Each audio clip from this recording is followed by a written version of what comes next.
Hay discos que son un éxito, y luego están los que, bueno, rompen todos los moldes. Pero, ¿y si os dijera que uno de los álbumes más vendidos de la historia salió cuando el grupo ya ni siquiera existía? Suena a locura, ¿verdad?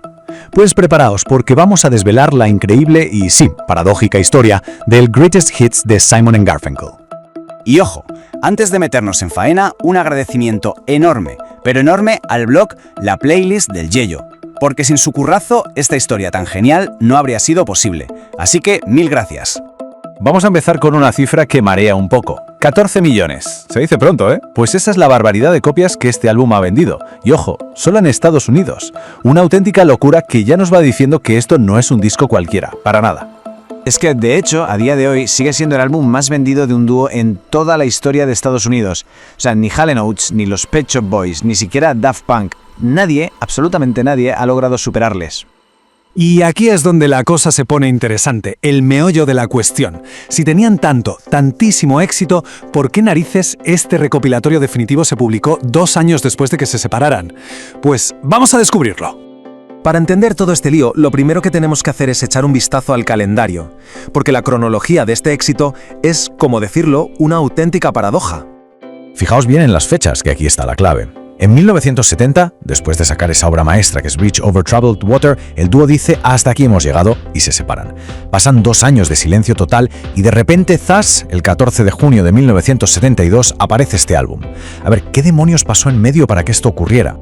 Pues, por sorprendente que parezca, la respuesta a este misterio no la vamos a encontrar en un estudio de grabación, no. La encontramos en el mundo de la política. Y esto es fundamental. Simon y Garfunkel no volvieron para grabar un disco nuevo o para hacer una gira mundial que les forrase. La razón que los volvió a unir fue una causa política muy concreta. El hombre clave de toda esta historia se llama George McGovern. Era el candidato demócrata a la presidencia en el 72 y tenía un discurso que se oponía radicalmente a la guerra de Vietnam. Claro, esto conectó de lleno con toda una generación de jóvenes y artistas que, como Simon y Garfunkel, pedían un cambio a gritos. Y aquí está la jugada maestra. El dúo se reunió para dar un concierto benéfico en el mismísimo Madison Square Garden para apoyar a McGovern. ¿Y adivináis qué día fue? Pues sí, el 14 de junio de 1972, exactamente el mismo día que el álbum salía a la venta. O sea que no fue casualidad, para nada, fue una estrategia brillante. Pero claro, con el tirón político no era suficiente. Para que el álbum fuera un exitazo, tenía que ofrecer algo más, algo que no fuera una simple colección de canciones que los fans ya tenían más que escuchadas. A ver, pongámonos en situación. ¿Qué puede hacer que un grandes éxitos de un grupo que ya no existe se convierta en una compra obligatoria, sobre todo para los fans que ya lo tienen todo? Pues hacía falta un gancho muy bueno.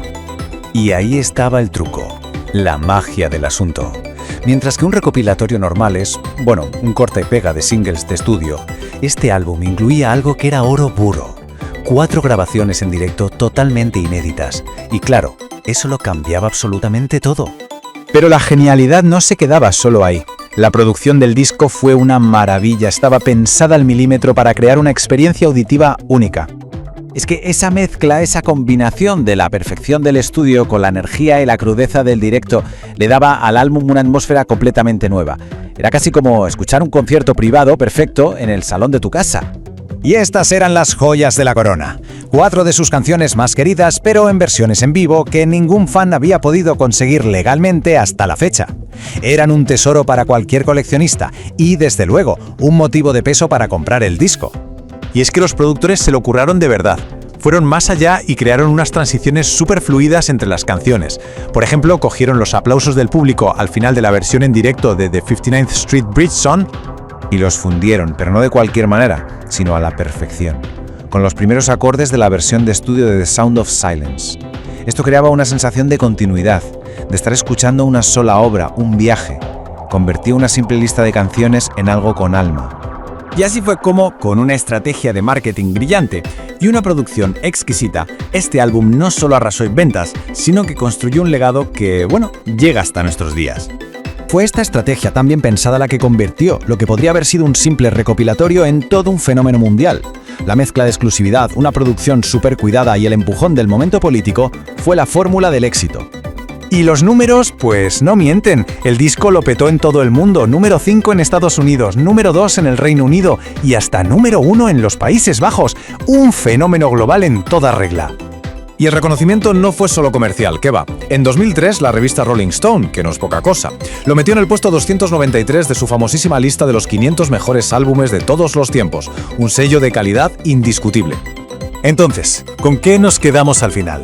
¿Es este álbum la puerta de entrada perfecta a la música de uno de los mejores dúos de la historia? Pues sí. ¿O es quizá un recordatorio un poco agridulce de una colaboración mágica que se acabó demasiado pronto? Pues también. Quizás es exactamente las dos cosas a la vez, y por eso es tan especial. Y con esa reflexión lo dejamos. Si esta historia os ha gustado y tenéis ganas de descubrir más anécdotas musicales así de fascinantes, os recomiendo de corazón que visitéis el blog La Playlist del Yello. Nos vemos en la próxima.